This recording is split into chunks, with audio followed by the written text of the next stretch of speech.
गव्हाच्या पोत्यांची रांग, व्यापाऱ्यांची गर्दी आणि शेतकऱ्यांच्या चेहऱ्यावर समाधान. अमरावतीच्या कृषी उत्पन्न बाजार समितीत गुरुवारी घडली एक नवी क्रांतीची सुरुवात. परंतु या बदलामागे काही वर्षांची दुःखद कहाणी दडली आहे. गुरुवारी अमरावतीच्या प्रमुख कृषी उत्पन्न बाजार समितीमध्ये तब्बल 20,000 गव्हाच्या पोत्यांची मोठी आवक झाली. शेतकऱ्यांना मिळालेला भाव होता 3,000 ते 2,500 रुपये प्रति क्विंटल. कधी काळी या बाजार समितीत रात्रभर शेतकऱ्यांचे काटे लागत, थकवा, अंधार, गैरसोयी यामधून शेतकऱ्यांना आपल्या मालाचं मोजमाप करून घ्यावं लागायचं. काही वेळा तर काट्या टाकण्यासाठी व्यापाऱ्यांकडून उशिराचा फायदा घेत सौदेही कमी दरात व्हायचे. मात्र आता सभापती प्रतिभा ठाकरे व संचालक मंडळाच्या निर्णयाने सगळं चित्र बदललंय. सकाळी 9 वाजतापासून ते रात्री 8 वाजेपर्यंत सगळे काटे पूर्ण. कास्तकारांना रोख रक्कम तात्काळ दिली जाते. हा निर्णय शेतकऱ्यांच्या न्यायासाठी क्रांतिकारी ठरतोय. पण प्रश्न उरतो, ही चांगली पद्धत याआधी का नव्हती? कोण होते ते लोक जे रात्रभर शेतकऱ्यांना अडकवत होते? काट्यावरून किती काळ सावकारी व दलालांचे जाळं पसरलेलं होतं. गेल्या 1 ते 1.5 महिन्यापासून जेव्हापासून नवीन सभापती विराजमान झाल्या तेव्हापासून आम्ही काही नियमावलीत बदल केला. मार्केटच्या जे याच्यापूर्वी चालत होता त्यामध्ये प्राथमिकता जर पाहिलं तर पूर्वी हराश हे 10, 10:30, 11 वाजता चालू होत होतं. तर आम्ही त्यामध्ये बदल केला. सकाळी 9 वाजता हा गव्हाचा हरास करतो आम्ही.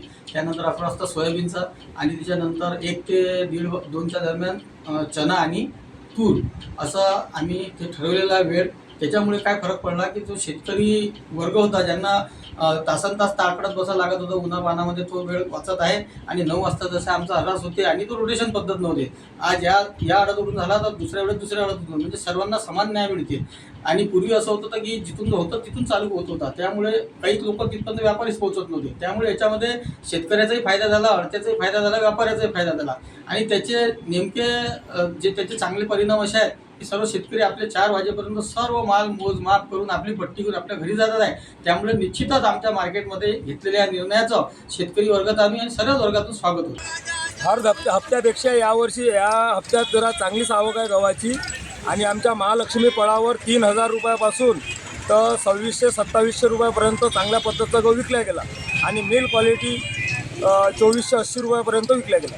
पहिले जे शेतकऱ्यांचे मोजमाप जे आहे ते रात्रभर चालायचे, परंतु आता दिवसभरामध्ये आमच्या कृषी उत्पन्न बाजार समितीने असे नियम काढले की फक्त 8 वाजेपर्यंत काटे करण्यात येईल. आणि वातावरणाची काही गडबड जर राहिली तर त्याच्यात टाईम वाढू भेटेल. काय झालं का शेतकरी सकाळपासून इथं येत होता आणि व्यापारी आणि अडते यानं मनोपल्ली चालू केली होती. 4 वाजताच्या नंतर ते हरास करत आणि रात्री 12 वाजेपर्यंत काटे चालू करत. शेतकऱ्याला इथं राहायची व्यवस्था करावी लागेल बाजार समितीने. आणि दुसरी गोष्ट, शेतकऱ्याचा ज्यावेळेस काटा होईल त्यावेळेस शेतकरी हजर नव्हता, व्यापाऱ्याच्या मतानं काटा होऊन जाय. आणि कोण्या काटा करताना कधी 700 ग्रॅम, कधी 800 ग्रॅम, कधी 900, कधी 1 किलोपर्यंत कास्तकाराचा माल जास्त घेत होता. आम्ही 8 वाजताचा जो निर्णय घेतला, 8 वाजतापासून हरास आणि 4 वाजेपर्यंत काटे, यानं शेतकऱ्याचा फायदा झाला. शेतकऱ्याचा माल व्यवस्थित होऊन राहिला, वेळेवर पट्टी भेटून राहिली आणि शेतकरी दिवस दुपारच्या अगोदर आपल्या घरी चालतात. गहू विकून समाधानाने घरी परतणारा शेतकरी हीच खरी बाजार समितीची प्रतिष्ठा. एक निर्णय, एक बदल आणि हजारो कास्तकारांच्या चेहऱ्यावर समाधान. परंतु आपण विसरू नये, या निर्णयामागे आहे गेल्या कित्येक वर्षांचा अन्याय आणि अव्यवस्थेचा काळा इतिहास.